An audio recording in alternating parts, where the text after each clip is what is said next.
So hello, everyone, and welcome to the Dharma and Justice Dialogue Series hosted by the Thich Nhat Hanh Program for Engaged Buddhism. My name is Peace Twesaji, and I'm the director of the Thich Nhat Hanh Program for Engaged Buddhism, as well as Buddhism and interreligious engagement, where students are pursuing their graduate degrees here, all within Union Theological Seminary in New York City. And so today's conversation will be with Chris Crotty and Dr. Rima Vesely-Flad, and they will be speaking about power and authority and Buddhist Sanghas. So Dr. Rima Vesely-Flad is the visiting professor of Buddhism and Black Studies here at Union Theological Seminary, and an author, the author of Black Buddhists and the Black Radical Tradition, the Practice of Stillness in the Movement for Liberation, and another book called Racial Purity and Dangerous Bodies, Moral Pollution, Black Lives, and the Struggle for Justice. And Chris Crotty is a Buddhist teacher, chaplain, and pastoral counselor. Practicing meditation since 1998, he has been on retreat with Burmese monastics, Western monastics of the Zen and Thai forest traditions, and senior Western Vipassana teachers. Chris was authorized to teach Buddha Dharma in 2015 by senior teachers in the Western Insight or Vipassana tradition. And in 2016, was encouraged to teach Vipassana and Metta by Sayadaw U Indika and Insight Meditation Wenham. And so today's conversation will discuss this. For many Buddhist practitioners, the abuse of power within Sanghas is a central concern. This Dharma and Justice dialogue addresses difficult questions regarding structure, governance, transmission of spiritual authority. How might we think about and implement horizontal structures of power and lineages that have been hierarchical since their founding? How can we skillfully navigate the power dynamics in a student-teacher relationship, especially in exploring the complicated nuances of spiritual power and social power? What governance structures within Sanghas support leaders in helping them address their own personal shortcomings? And so now, before I pass over the mic to the speakers, I'd also like to say a quick thank you to the communications team who has helped bring this event to reality, and also the ASL interpreters that are here tonight. And one last note, for those of you in the Zoom room, the Q&A box is open, so feel free to put any questions that come up as the conversation is happening into the Q&A box if you would like a response from the speakers. Questions can easily get lost in the chat, so be sure to use specifically the Q&A box for the panelists to see those questions. And if you're in Facebook or on YouTube, we'll do our best to bring your questions in for the panelists to see and to respond to as well. And there'll be time reserved for responses to your questions in the last portion of our time together. So that is all for me. And now I would like to pass over the mic to our speakers this evening. So thank you for being here.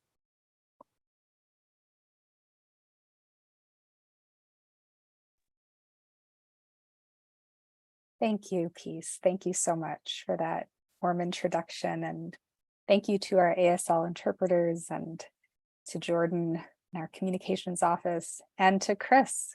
I'm so pleased to see again, albeit on screen, but such a tremendous presence on screen, and so delighted on multiple dimensions, Chris, to be in this conversation with you now in a much broader space, recorded, accessible for years to come. Before we jump in, Chris, I'm wondering if we might just take a few moments to settle and to do some deep breathing to really arrive to our conversation. And we invite all of you who have joined us this evening to also attune and show up as much as you are possibly able to do so. I invite you to take a deep breath. Feel how it moves through your body.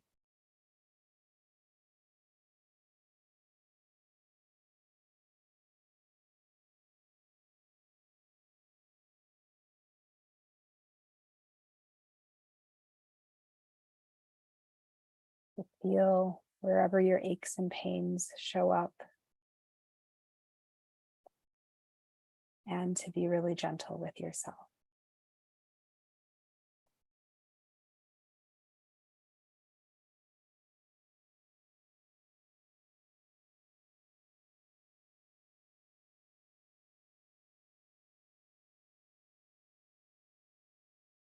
And when you feel ready, I invite you to come back to this space.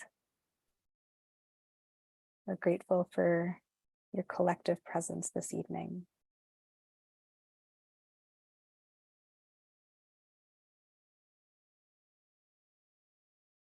And before we jump in, I'd love to say a brief word about context and let all of you who have joined us this evening know a bit of how this conversation came about. So I teach a class at Union entitled Buddhism, Race, Gender, and Sexuality. And we are primarily looking at Buddhism in the US context. And as the semester evolved, the students began to have more and more nuanced and complicated questions about power, especially as we delved into really, really hard questions and narratives about sexual abuse, about female ordination and barriers to female ordination, and along those lines, how authority is maintained, how a transmission might take place. And within these complicated questions, and frankly, just really, really, really hard narratives, really painful, we were pointed to Chris as someone who might help us explore these questions in a nuanced and straightforward way, not shirking, not turning away, but developing some capacity to wrestle out loud, and to be courageous in our communities. So the questions that I am bringing to this conversation tonight, and really wanting to seek Chris's wisdom on in this very public space, are questions that were drafted by the students in that class. And they brought a lot of themselves to these questions. And my hope is that this conversation is relevant in your own communities. So without further ado, welcome again, Chris, and thank you so much for being here. And I wonder, having heard a little bit about your bio and your training, if you might tell us what brought you to the study and practice of Buddhism and what led you to become a teacher in your lineage. Sure. Yes. And firstly, thank you for having me. Very nice to have the opportunity to see you and to talk with you again, and to explore, dig deep into, as you said yourself, hard questions, and questions that we won't really answer unless we have these kinds of contact with each other and conversations. So yeah, just happy to be a part of this conversation. So thank you. When I was in my late teens and early 20s, I was experiencing a lot of suffering and was fortunate enough to be honest with myself about the fact that I was experiencing a lot of suffering. I'm not sure that I had good male company as a young person, such that I could be really honest about that, or have a lot of people to talk to about that. And we have in the Buddhist tradition the teaching of the three poisons: greed, hatred, and delusion. And of course, greed, hatred, and delusion are born in our own mind and cause a lot of suffering in the world. And as a young person, I did not have that framework, though when I looked out at the world around me, in hindsight, I was seeing a lot of greed, hatred, and delusion, and I was quite angry. I was scared about how I would live my life. What would I do? Like, if this is what I was seeing, and if I was only in my early 20s, how am I going to live my life? And afraid of not being able to resolve that, not having a meaningful life, even as a young person, really afraid of. And that became a kind of compass. Like, can I live a meaningful life? And I was getting ready to graduate. I was a poet. I was a creative writing major with a concentration in poetry, which probably was also part of my suffering. I was a very passionate young person and really interested in the arts. And what do you do with that kind of education? And so right before I was leaving my undergraduate school, I picked up a minor in sociology. I was interested in race and poverty. And through that class, reading a very entry-level sociology 101 textbook, I was exposed to a whole different framework, Eastern thought, and specifically Buddhism. And I basically felt like I had landed on something that I could, this is a silly image in a sense because I don't fish, but it was sort of like I had a fish on the line. Like, there was just some small notion of a way of thinking, maybe a way of being in the world. And, I think I spent the rest of my life, I'm still spending my life trying to, can I reel that in, that sort of clarity or wisdom,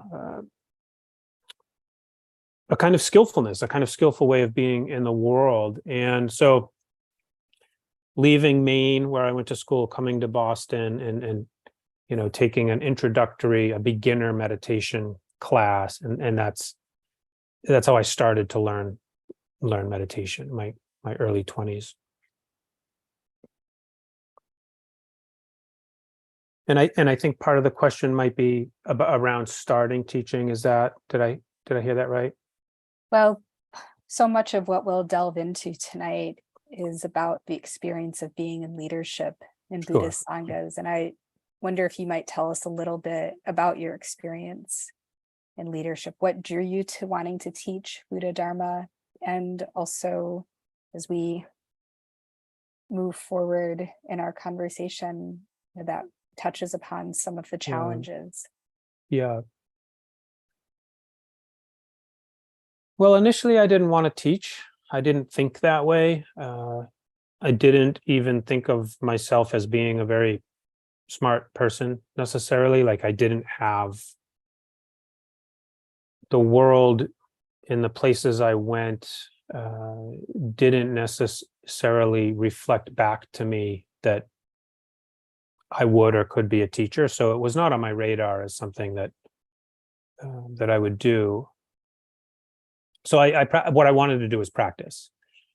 That's what I wanted to do. And as far as a vocation, I thought maybe I would be a monk. That I could that's something that I could see myself doing. And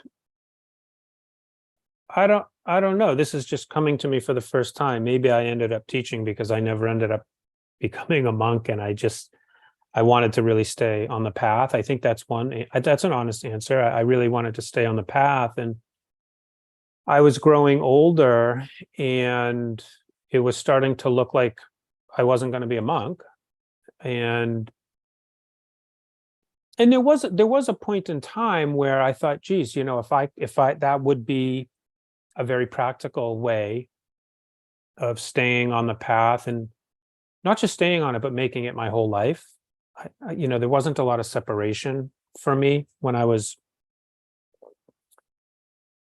in my early and mid 30s, and I had started to experience some anxiety around my future and my career, and I had had some meaningful experiences in the context of both Western and Southeast Asian Buddhist communities.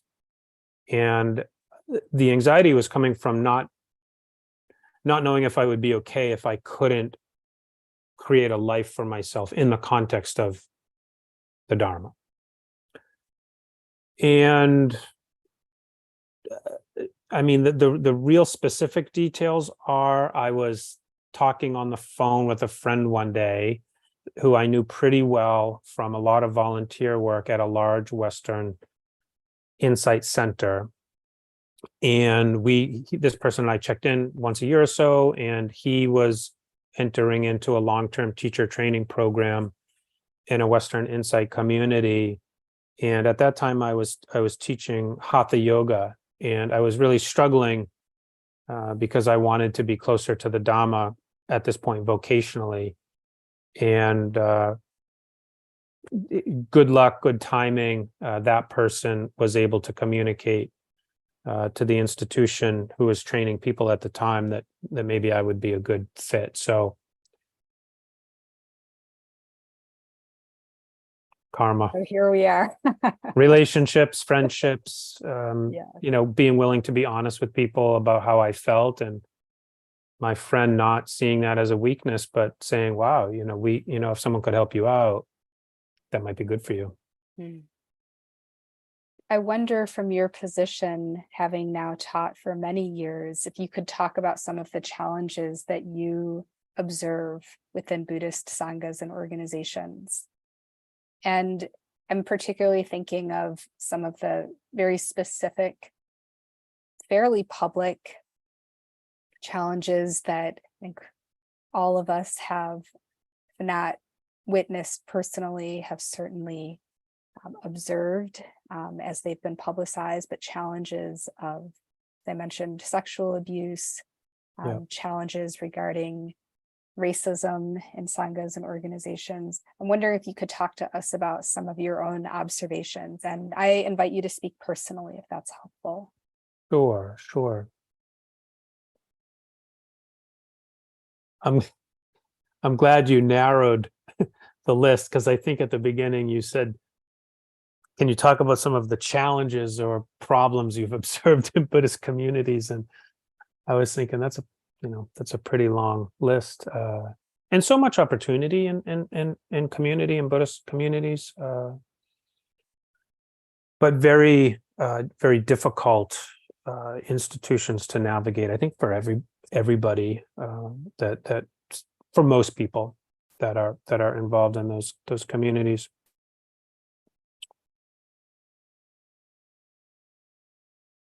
So yeah, there's something is being alluded to here, I think, and maybe it's actually easier to just be real explicit, which I think I'm okay with. I was teaching, and I was teaching full time. It had become my vocation, and I was a teacher in a very large national Sangha, had a little bit of international reach, mostly here in the States, and had good friends there, colleagues. I was meeting a lot of students who were genuinely interested in the practice, sitting retreats. I was teaching retreats. I was working one-on-one with students. And I was also, there was some discussion about me joining the Teachers Council, which would have been a place where I would have contributed to the kinds of decisions that are made with regard to how we train people, how we endorse them to teach, how do we make those decisions, and how do we support them as teachers. So I was very invested. And I had a lot of gratitude for these opportunities. I was able to do work that was meaningful, but I was also having fun. It was very happy time in my life. And I had returned to Boston. I was working a lot in California, and I came here. Well, I lived here, so I came home and was asked to start a new Sangha under this larger umbrella. And the founder of the community, who was still on the East Coast, was accused of sexual abuse, and several accounts of sexual abuse. And as a small inner group who were already in leadership positions, started to look into what happened, ask questions, bring in professional investigators, consultants. This was a big, figuring out what happened became its own project. It became a project. And as far as we could tell, many of these allegations were real. Great harm had been done. And the community couldn't figure out how to handle that, is basically what happened, and started to fragment. And I decided fairly quickly that I was going to separate myself from the organization, and spoke a little bit about it publicly, spoke a lot about it publicly in Boston, and a little bit more broadly through one of the Buddhist publications, Buddhist magazines at the time. So, in summary, a community doing a lot of good in the world had one person in power who was very unskillful, made large-scale mistakes. The individuals initially who were on the receiving end of those mistakes, I believe, were significantly hurt. And following that, a group of committed and sincere teachers losing contact with sincere students, because there's less ways for us to stay connected as a community, and then ultimately the determination of the whole Sangha. So now we have a lot of people without a place to work, a lot of people without a place to practice, and a lot of people with an increased distrust in spiritual teachers. Yeah. Within that, Chris, I'm wondering, this is broader than sexual abuse, but sexual abuse is, of course, part of this. Is so often, I'm one of these folks, so I can also include myself in this group. We enter practice because of our deep suffering, because of our depth of desire to essentially rewire our patterns. But so many of us, I now again include myself in this group, are well trained to analyze systems. We have a very attuned sense of our own experiences, of our social identities, and often will enter Buddhist organizations, Buddhist Sanghas, with that attunement, with a desire to be met by a teacher, and will often experience that while the teacher has a degree of spiritual authority and has been sanctioned, and it can be very powerful to encounter. Certainly I have felt that in deep ways. But at a point, there is a sense of also encountering a lack of awareness of social dynamics and a kind of unskillfulness, to use your term, with regards to being able to respond, let's just say, in an attuned way to power, social power in the United States, the ways in which it's racialized and gendered, the ways in which it's sexualized. And I wonder, from your perspective, because you've done so much deep thinking around this, if you might help us think through how students and teachers might encounter each other. The teacher who is imbued with this kind of spiritual authority, and the student who has, I'll just now speak from a personal perspective, has a deep sense of awareness of how society operates, and especially how that has shaped my own way of being in the world, my own identity, my own encounters with these structures and dynamics. The way I think about it, the language I would use is there is a kind of spiritual authority. Perhaps one of my students said it in this way, and I'm remembering this, I've internalized it. And then there's a kind of social authority or social power. What do you anticipate, and also what might you suggest as far as how these two depths of insight might meet in a place in which spiritual authority is the recognized authority? So often students have teachers. Do we try to set up some kind of communal setting in which we talk about this openly? Do we try to address the teacher one-on-one in a closed setting?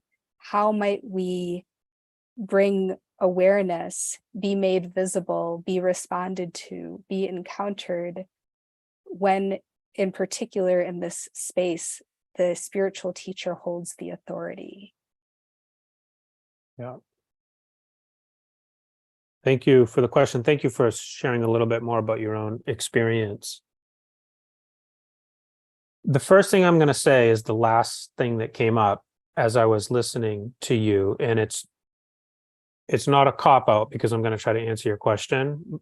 However, and I'm saying it first because I don't want to forget it. What we're doing right now is part of the answer to the question you're asking me, I think, right? We're getting together, different folks are getting together, having conversations about real things that have happened. They didn't start with that story that I told you about my teacher and my community. These things have been going on for thousands of years, often secretively. They're still happening, and we're beginning to talk about them, right? And you and I, as teachers and senior Dharma practitioners, are also not talking about them alone behind closed doors. We're inviting people to have this conversation with us, to listen, to ask their own questions. I am hopeful that over time that's going to change something, because the conversation should, because other people are involved. There's folks who can watch tonight and listen, and you said you might record this. Hopefully there's, however small, some form of empowerment that others are receiving by way of knowledge or information, right? So there's some initial step to it's happening a little bit.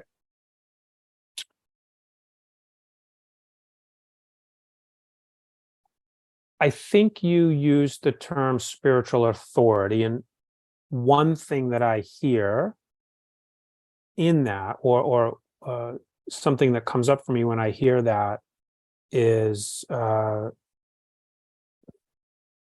you use spiritual authority and then I think social authority. So there's something that happens institutionally an institution grants a certain degree of power. I mean, this happens in all sectors of society, I think, right?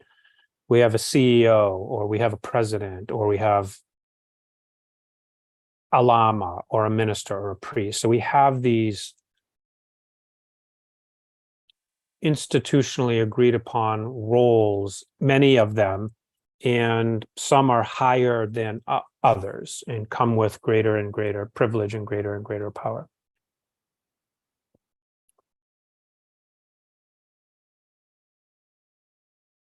I think there's something that happens, not just in religious or spiritual communities, where that institutional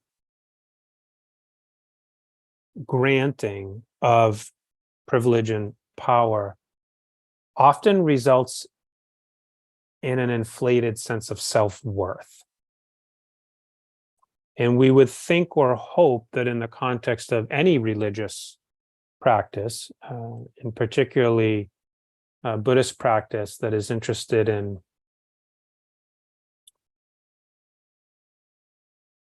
the illusory creation of a sense of self, that people in power would have some way of questioning both their granted and internalized sense of authority by way of the insight that hopefully they've attained. Theoretically, we would hope that that would be the case.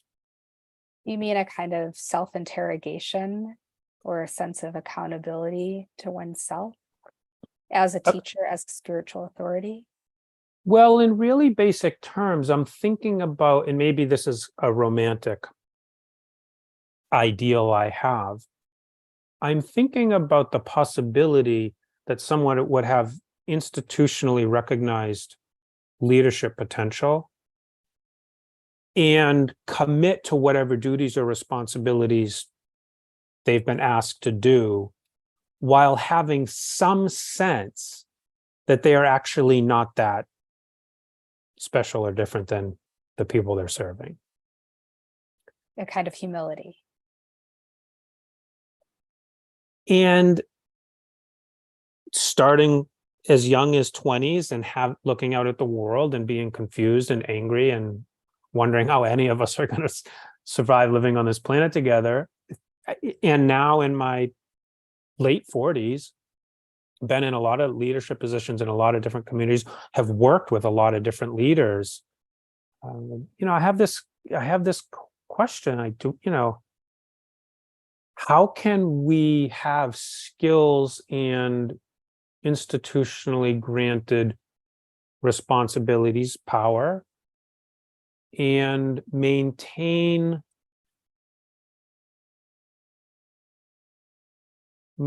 some kind of ordinariness? Like, can we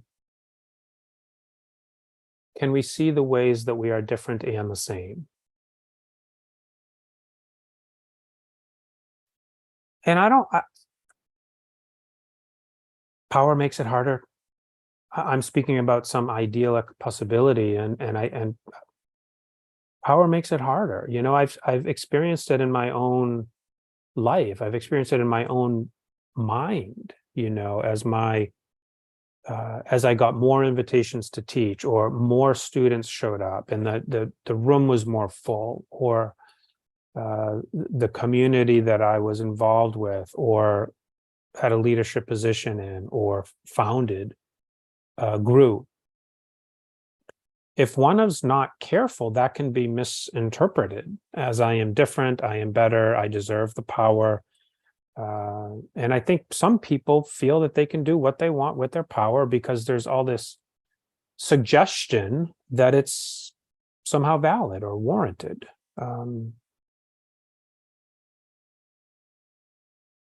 So Chris, what can a student do? A student particularly who might feel responsibility for educating the teacher or educating the community.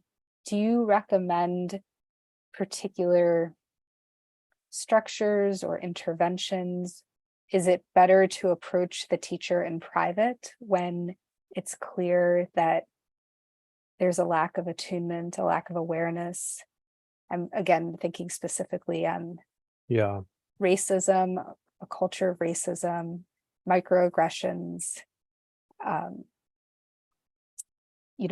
gendered dynamics in which, again, thinking of in a very particular way, how certain bodies are seen as less authoritative or even preyed upon, and also thinking of misuse of sexuality, abuse of sexual power and authority. What do you recommend practically in terms of bringing forward? So some of us Sure. might flee, right? Go into fight, flight, or Yeah. freeze, but it is also clear that some students really feel invested in the community, Right. and are encountering the spiritual authority and feel their own sense of authority in their experience, in their own wisdom, their assessment, their observations. How might they come forward in a skillful way? What is a skillful way to interact and address Yeah. spiritual? Yeah, good. And you asked a specific question at the beginning, which was, I think you were just offering a list of suggestions as to how this might happen. And there was a question, I think I heard a question around, can this be done in private? And I think it's possible that it can be done in private, but I don't think it's going to work with every teacher. I don't think it's going to work every time. I just don't want to completely remove that option for a sincere student who has a relationship with a teacher that they might want to continue to work with, assuming that there is some intact trust despite some unskillful behavior. So I think one could try that. Maybe there's a meditation interview, or maybe there's some history of having tea in the kitchen area of the meditation center or something. And I think, however, let's just say that this will sometimes be received well. I would say if the teacher is quick to defend themselves, quick to suggest that the claim being made is part of the student's own conditioning, or what we sometimes call a wrong view, I would suggest that the student end the conversation and don't take this approach, the one-on-one approach, again.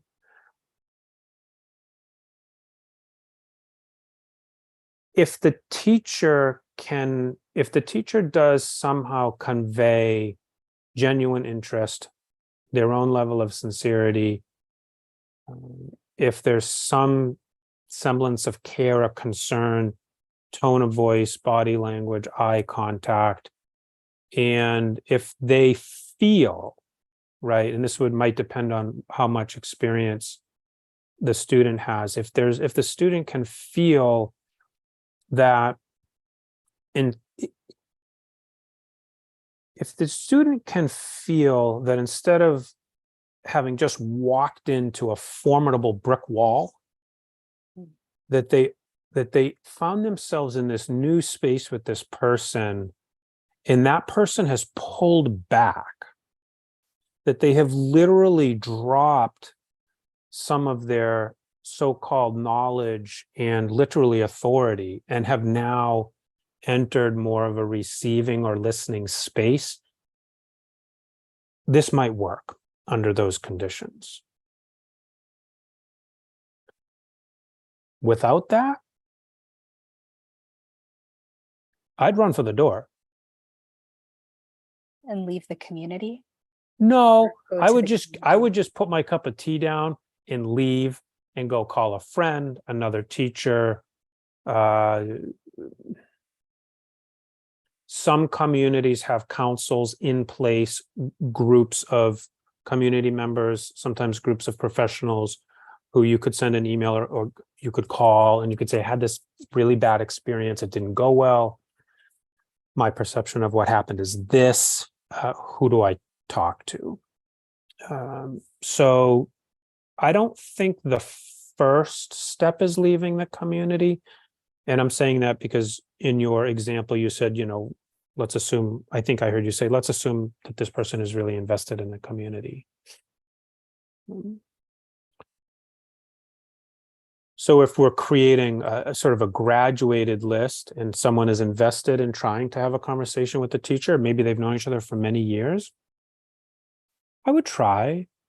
And then I would have some hope to have some support from other people in the community, people who could help the student brainstorm together. Okay, what do we do next? And again, some communities that might include as a that stage itself or a following third stage could be going to a committee or another teacher in the community if it's a large community, and just saying, this is my experience. Do you have ideas? How it didn't go well. I'd like to try again, but I don't know how. It seems that this touches upon how conflict is dealt with in Buddhist communities. And I wonder if you have a sense of how to approach conflict in Sanghas or in Buddhist organizations in a healthy way. Yeah. Like what works? What's effective? What's skillful? Yeah. Well, this is an area where I definitely don't want to claim enough experience or authority that comes from having done it right a lot, like or confidence that comes from having done it right a lot. I do see, and I have these conversations with people in Sanghas. I'm also part of a large international network of teachers, both lay and monastic, from all Buddhist traditions, and we talk about this often. And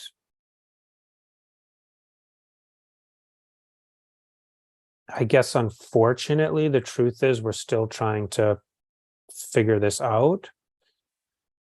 It is more and more common, and I alluded to this a moment ago, it is more and more common to having dedicated groups within Sanghas. They come by many different names: ethics groups, grievance councils. I developed a group called a community care council once, where you have representatives from different levels within the organizations. And sometimes I think it's helpful to have some kind of professional, some sort of like a chaplain or someone well-educated in diversity, sitting on these committees or councils, who have elected to engage be invested in these really hard questions, not just questions, but real instances that are taking place between people in our communities. I don't see, we're not at a place where there's an agreement as to what those committees look like, exactly what they do, how they function, what kind of people sit on them. We are in a time of experimentation, and it's very messy. Mm-hmm. I can imagine, and I can also say I understand from personal experience. It does seem to me that practice serves us in this capacity to ideally not move from a place of reactivity. And we don't want this sort of image or caricature of practice to push us to a place of self-silence. And that, it seems, something else that is starting to be really challenged. Yeah. This idea that we are quote unquote good practitioners, or whatever construct that is, but that we don't speak up when harm is being done, and we don't challenge authority because we think we should not. But it does suggest, and I think, actually there are a couple of things that come to mind. I'll just finish my sentence. It does suggest that what teachers, and of course the structures of different communities and lineages can vary so widely, but it does suggest that what teachers are experiencing, the kind of conditions teachers are experiencing, warrants real attention and warrants real analysis. Just to step back and ask, what are the supports in place? What are the systems of accountability? And what kind of systems of accountability do we want in place, particularly before there's a crisis, before there's a kind of schism, or so much harm has happened that the community can't survive. So that it seems that is one thing we're pointing to. How do we, from this place of humility, what you were pointing to earlier, from this place of authority, and how those two balance and coexist within the human person, the human experience, how we then build within the community these systems of accountability, how we're in solidarity with one another, and asking those questions very intentionally. So what the conditions for the teacher are, the kinds of supports for the teacher, I think are also important to name. And you said something in class that has stayed with me for months and months and months. That you were talking about whiteness, but to me, it was also a broader question of how communities function. You said, whiteness invites but doesn't empower. And that just stayed with me. Whiteness invites but doesn't empower.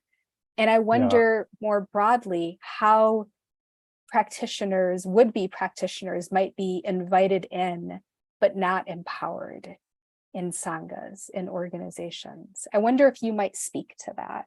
Yeah, and the last question, your last sentence, can you repeat it?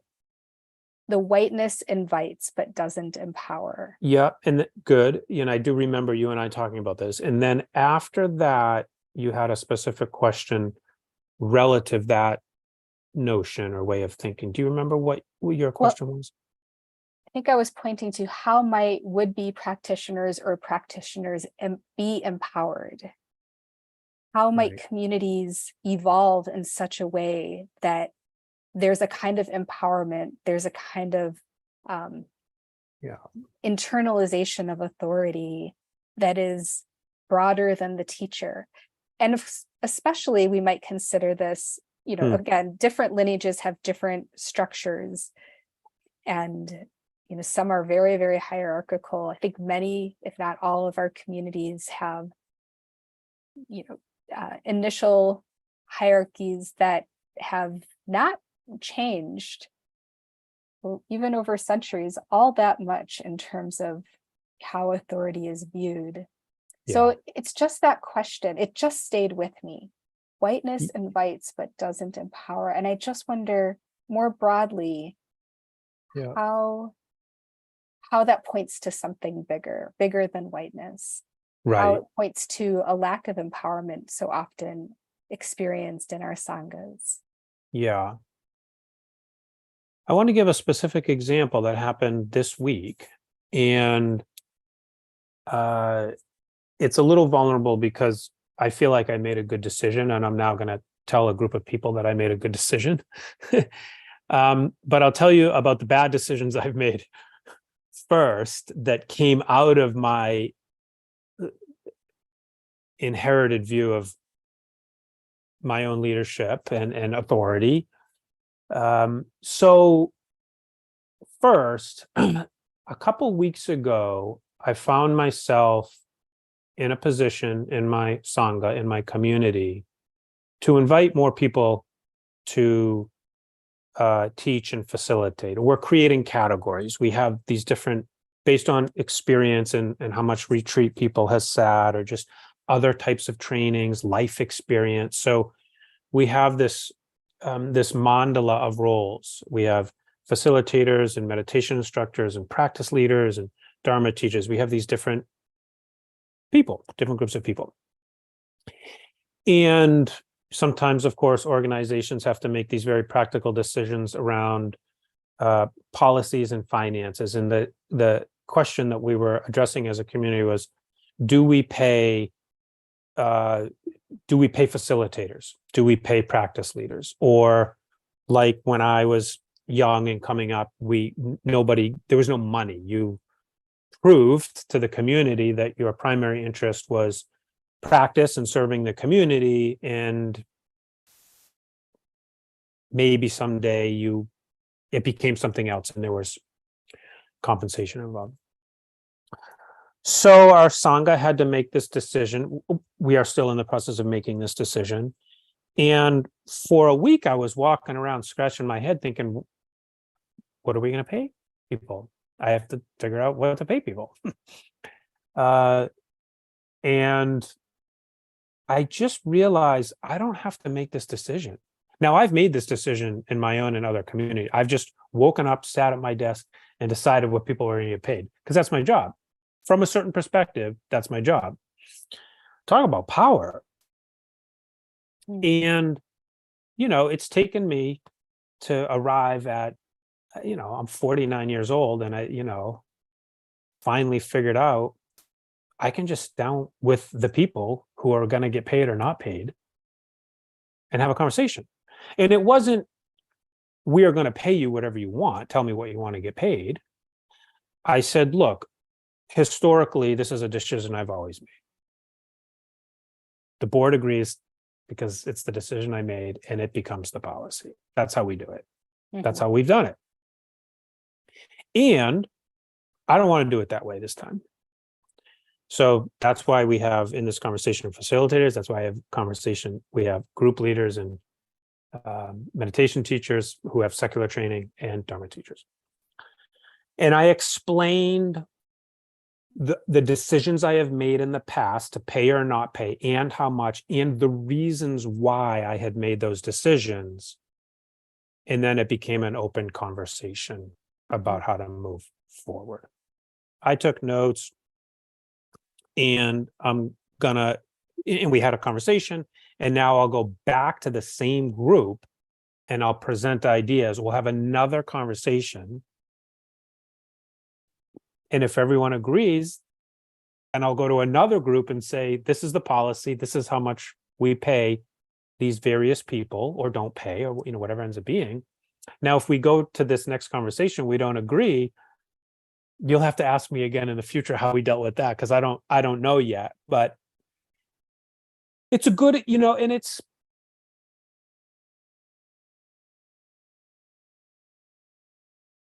well, I'm talking about participation. And agency, right? You're inviting people in, but you're also saying your voice matters. And I actually want to know what this means to you. And I want you to have some authority over this. Right.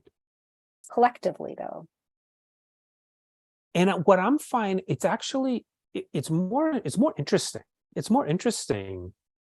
We talk about like, how do leaders change their leadership style? And do people really want all the authority they have? Do they always? This approach is way more interesting. Me just deciding and having no conversation. It's easier in some way, not in the long run, because maybe, people's needs don't get met. In the short term, it's much easier. It's just more interesting. Yeah. I had another thought, but I lost my train of thought there. Well, I will just say what you are pointing to as well in my mind is what a teacher does, and also the kinds of supports a teacher asks for. And one thing that I'm cognizant of, especially having been a founder of a nonprofit and so often feeling like I'm pushing a boulder up a mountain as I'm scaling it, just that sense of so much is on my shoulders and so many facets of life. Now thinking specifically of Buddhist communities, I wonder if you might also say a little bit about what you think teachers are experiencing in that teacher seat. I know that's a very broad question, and it could be very different depending on the lineage, but it does sound like there's tremendous pressure. Yep. There's a lot of very concentrated expectation, and that's important to acknowledge as we consider these larger questions of power and authority. Yeah. Yeah, I'm going to try to answer that. And I think actually the thought that I was having, but then lost it and couldn't finish before I want to, and I hope I don't sidetrack us too much. I think I'm consciously choosing to do this because I think it might be important.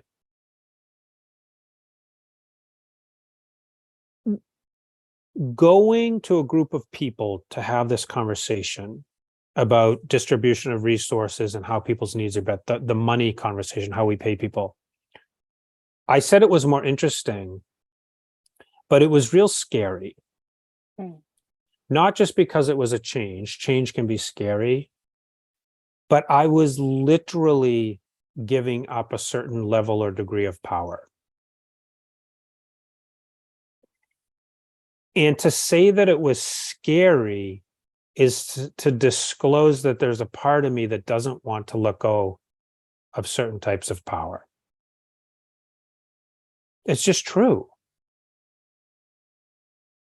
You know, there was in so many different, like, well, what if the greater majority of people want something that I don't want?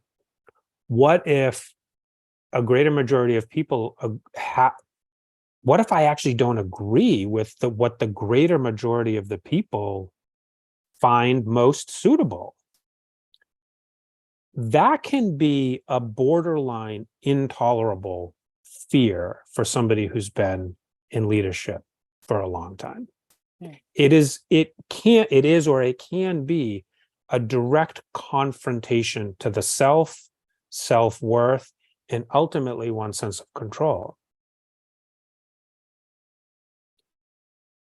And in the context of the Dharma, seeing that and being willing to lose some of that or just feel the inherent uncomfortableness of it, that's practice. And that is a deconstruction of the self, which could lead to greater freedom for an individual person, any person.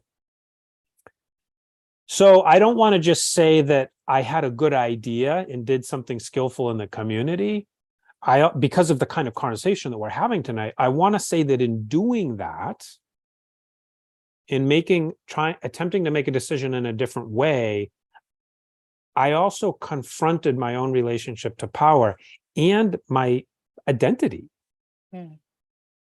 as a person responsible for something, as a person in power, as a person who knows how to make the right decision.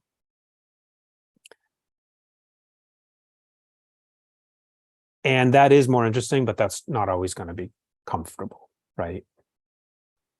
So I was going to say, it does suggest some capacity to work with fear, like some capacity to really turn towards our own fear.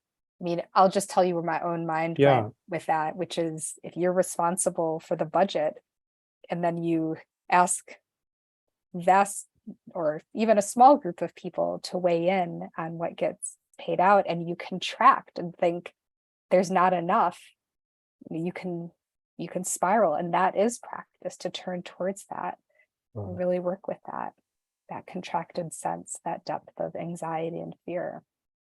Yeah. Well, we're a little bit past 8. I have a couple more questions. I'm going to ask one more, and then we're going to open it up for discussion. And my question is really related to this what I was naming, what you, I feel, pointed to so directly, this capacity or lack thereof to work with fear. How might governance structures help teachers address their own personal shortcomings? And maybe we've already spoken to this, but in terms of the councils and, the different committees and the different circles. But I'm really thinking of whether there's a way to support teachers so that as they're doing the hard work, both outward facing and managing and holding the community, but also that internal work of, what comes up when there are really big challenges, or when there are experiences of fear or delusion or Yeah. greed, the three poisons you pointed to earlier. Yeah. How might there be ways to either support or hold accountable that interior process? Not only the exterior, let's say educating the community, but really supporting a teacher's way of being and working with themselves when they are holding so much responsibility. Wow. Yeah. This is a cultural question. This is a question about culture as I hear it. And one answer that I don't want to spend a lot of time on, just because there's grittier aspects of this. One answer, and the Sangha that I was most recently involved with did a pretty good job at this. Well, not just because it's not easy to do. Make sure that there's money for teachers and staff to get professional level leadership and particularly diversity training, right? And just find good resources in the community who know where those good trainings are. And if a teacher doesn't make a lot of money and I had a budget, I mandated a budget. I used my authority and told my board in the Sangha in Boston that I founded that I needed money for diversity training. And we spent that money, that's easier than, the other pieces that I'm thinking about.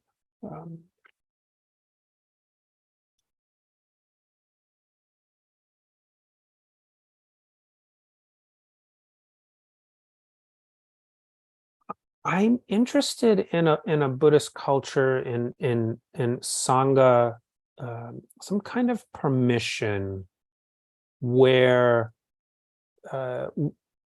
teachers can uphold or present whatever level of insight or wisdom that they have achieved, while simultaneously being very ordinary and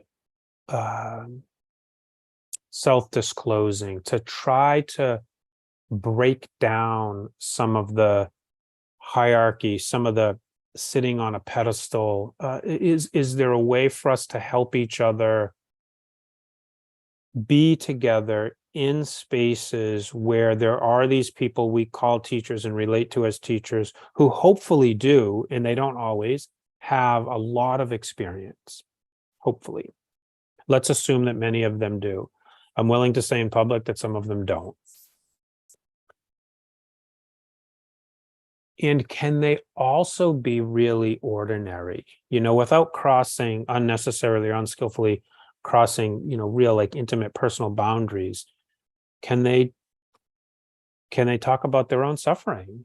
Can they be an ordinary human being living an ordinary human life who also happens to meditate a lot and be in a position of teaching people how to meditate and use meditation to understand the challenges in their lives?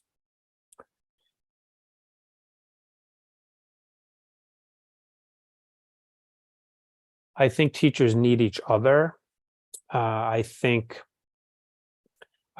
when right now, I think it just at this time in our collective and social effort to figure this out, I think when things get really messy, people, teachers, students, boards, ethics councils, I don't think we can quickly get rid of the teacher to save face. I don't think we can push someone away and say, and then turn around and say to the community, we did it. We heard there was some bad behavior. We heard there was something unskillful that happened. That person is gone. You never have to see them again. So, and let's reserve that as a real possibility that might happen when there's egregious behavior. That is a real possibility that would be appropriate. So I'm advocating for some method of discernment, some willingness to stay with each other long enough to the degree we can to understand what happened. Mhm. Maybe not give up on each other. Not at the begin. There are times for giving up in all sorts of relationships. There are times of walking away. People get fired. They lose their job. I mean, this is life. And, teachers are afraid right now. Students are afraid. Boards are afraid. And, we can't put on a false face as a person or as an organization and simply try to do what we think is right in the context of a particular place and time. Dharma is looking at ourselves and being with what's arising. That's Dharma practice. And that happens at a collective and at a collective or institutional level. Things might get that intense, just like they do in a person's private life. And so we have to stay in it. I mean, that's one of the ways of nurturing any relationship, is to let the other know that I'm staying. I'm staying as long as I can, right? Sure, maybe if things get really unhealthy and people and institutions are getting sick, radical changes need to happen. But let's try to be with each other in this until we get some more information. And I'm not talking about really egregious behavior that is quickly understood as having actually happened. Sure. Those might be bigger Yes. changes. Pointed to earlier and as you first began speaking, you have also the experience where that sufferance does need to happen, but you're advocating that we develop the capacity to stay, even when it's really hard. Yeah. If we can have that capacity, if we are able to commit, and not all of us are, but I hear that advocacy. And I see that we have 5 questions in the Q&A, and I'm wondering, Peace, would you like to read the questions or invite people to ask the questions? We have a little over 15 minutes.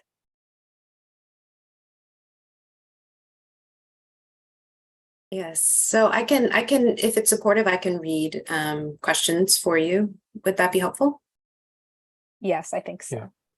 Great. So one question here is, could you please speak to the different ways of choosing teachers?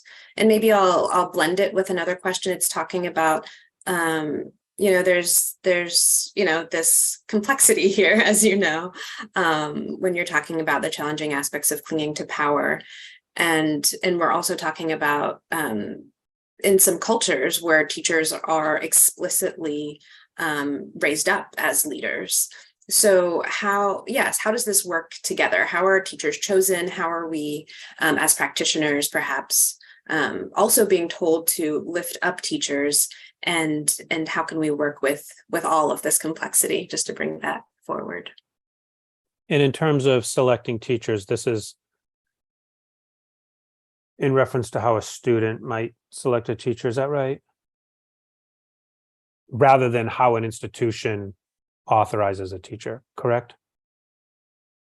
I think actually, as I reread it, there's a bit more there, but it's pointing to how teachers are invited into the role of leadership. So it's coming from the people in power. How are they choosing people to bring up into power as Dharma leaders?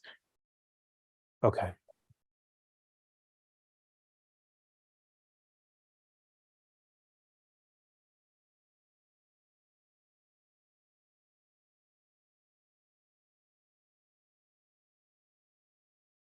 One of the answers to that question is reflective of how such things happen, I think, in other types of communities or organizations, which is that people hire people they want to spend time with and who are like them.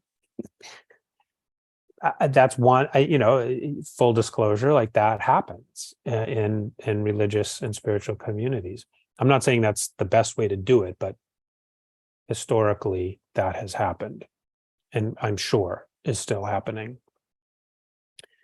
In the context of my tradition and context of Buddhist lineages, across lineages, there has historically been the expectation that certain levels of understanding have been acquired through a combination of meditation and study.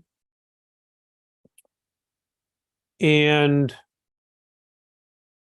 there is a new, not brand new, but there is an evolving expectation that teachers will, in addition to that lineage specific or practice specific knowledge, have some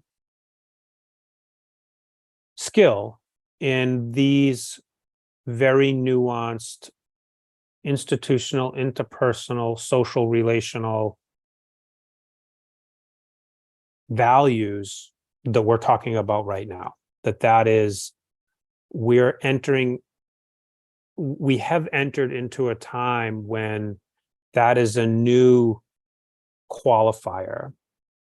The question is, how do we decide? Another question is, how do we actually decide if and when someone reaches the right level of those in both of those spaces? What are the metrics or measures by which we would evaluate somebody? I think that's still really, really hard.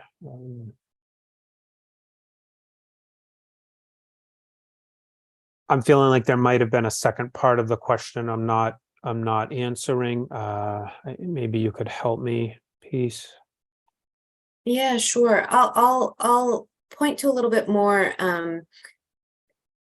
Can you articulate the value of spiritual authority and devotional models while also preserving the ability to acknowledge the human failings and capacity for clinging and power that are beyond some teachers' and leaders' awareness, in structures where we do want to hold them accountable? Yeah. This might be provocative, which is a bad thing. I like the idea of spiritual authority. And it's though we need to, definitions are required with these kinds of statements, right? When I was training to be a chaplain, which overlaps but is different in being a lineage holder or teacher, I was quite surprised when I was told by my two clinical supervisors that in the semester coming up, I should and would benefit on working on increasing my spiritual authority, like having more spiritual authority. And of course, I was coming up through this sort of social justice context and had been in leadership positions, and I'm a cisgendered straight white male, and now my clinical supervisors are saying more spiritual authority. I'm like, oh, wait a minute, this is opposite of what I. And in a certain context, this is why definitions are important. Spiritual authority and teaching authority is something, and if we think about like the work a chaplain does, like really being very intimate with human suffering, death and dying and illness, and teaching authority, religious authority, pastoral authority, as we refer to it in training chaplains and pastoral counselors, amounts to a kind of a willingness to go into a human or institutional context of suffering with a clearly defined set of responsibilities, and do the work, do the job, like whatever it is, like not cowering or hiding. in the context of adversity or suffering. So there's this, I like the idea that we are authorized to enter into, with some kind of courage or bravery, a situation that's difficult. And we might have to do things, touch a human being who has defecated on themselves, hold someone's hand who's dying. We might have to say something if someone is misbehaving, right? I've had to tell a doctor that they were inappropriate with a patient, right? As a young person who was a volunteer in hospice, not a board certified clinical chaplain, right? So there's this willingness to step in. So that's how I'm relating to the word pastoral authority. And I think if we take pastoral authority or teaching authority away, some problems will be resolved, and we could also create some other problems too.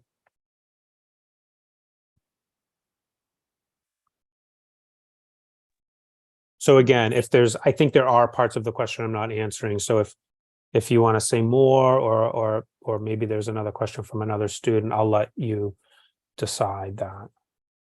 Okay, I'll bring in another question. Yeah, can you speak a bit more to the distinction? Well, maybe you haven't actually pointed to this yet, but you were talking about distinctions and kind of roles and definitions. So can you speak to this distinction between meditation teachers versus Dharma teachers in this context of having so many meditation teacher training programs? Yeah. Thank you. Yeah. As I understand it, and as I use the terms in the places where I'm working, a Buddhist teacher or a Dharma teacher would have been ideally granted permission to teach by another Buddhist teacher. So there's going back all the way to the time of the Buddha, there's a kind of handing down of pastoral authority.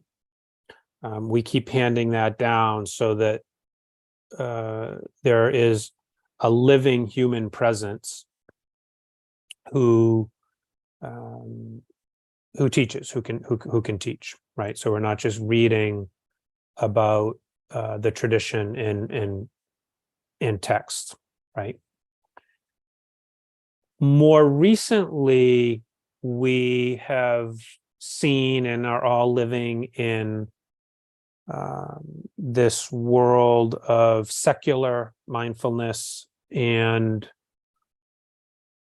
maybe more broadly a secularization of spiritual teachings, and that has done a good job of exposing a wider range of people to these kinds of to the benefits of meditation practice. However, as we tend to do in our country and many other countries, is we've commodified the Dharma. And someone somewhere not that long ago realized that that there was a lot of suffering, and so we could be skillful and smart and kind and train people with some meditation skills to go out and help people who are suffering. And because so many people were interested in meditation, we could develop product and sell the product and make money, and the product became teacher training programs. So in fact, we are at a place now where so many teachers have been trained that people who are teaching in the secular realm can't fill their classes anymore because so many people are teaching. So wisdom and kindness and compassion and discernment are not commodities. And because we have a certificate that says we finished the program, doesn't mean we have wisdom and kindness and compassion and discernment. And we're forgetting that. So this is my way of saying, let's all together be very, very careful about monetizing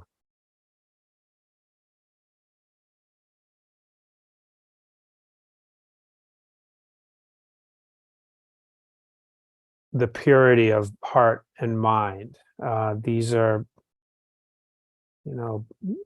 intangible. They are, they move through our lives and between us as people when we are at our best and when we're skillful. And those occasions are the ones by which we should measure each other by, not by our credentials. So again, if someone is interested in these kinds of trainings, they can hold a lot of personal value and help someone on a vocational track of teaching, if that's of interest to them. And I think my hope is that folks interested in this way of learning and practicing on the secular side will know that their practice is probably going to be the most important thing, not the credential.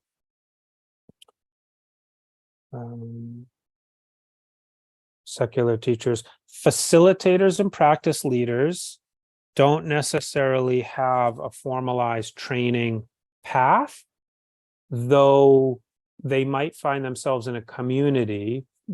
This is what we do in my community, where people who have a sincere interest in meditation practice can be supported by a teacher in given roles and responsibilities in the community where they can begin to find their voice by volunteering, by leading practice groups, book groups, sometimes teaching for me when I'm not there or I'm sick.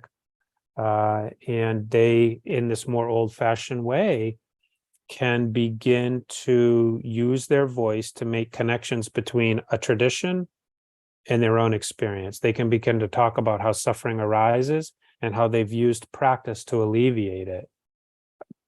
We don't need a credential for that, and we don't need some other Buddhist teacher to, give us a bell and a crooked stick to confirm that we're ready. We can just work with other people who are interested in us having a voice, and begin to do some of those tasks. And one would need to be in the right community for that.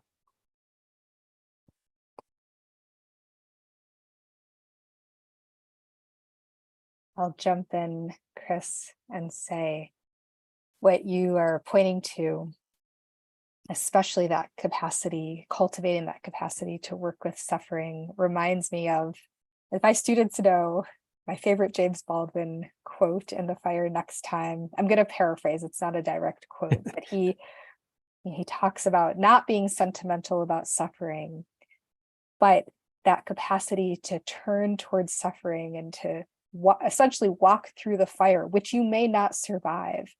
But if you do survive it, you will internalize a kind of unshakable authority. And that inner authority, he talks about how it can't be taken away. It can't be challenged. But in order to have that depth of authority, we have to be able to turn towards suffering and not flinch, not reject, deny, avoid, evade, push away, project, right? We have to really face it and work with it and feel through it in deep and painful and ultimately liberating ways. We really have to develop those muscles, and that's what I hear you pointing to. So the credential is its own thing, but you can tell when someone has done their work.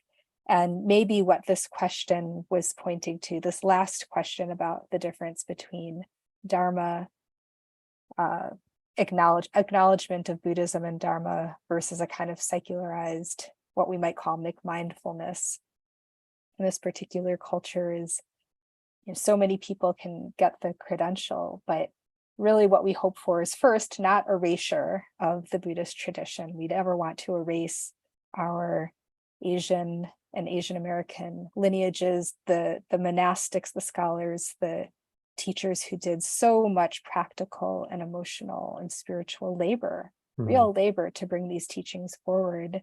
And then also to not make this a superficial process, but that kind of inner authority that we've been speaking to directly this evening comes from hard work.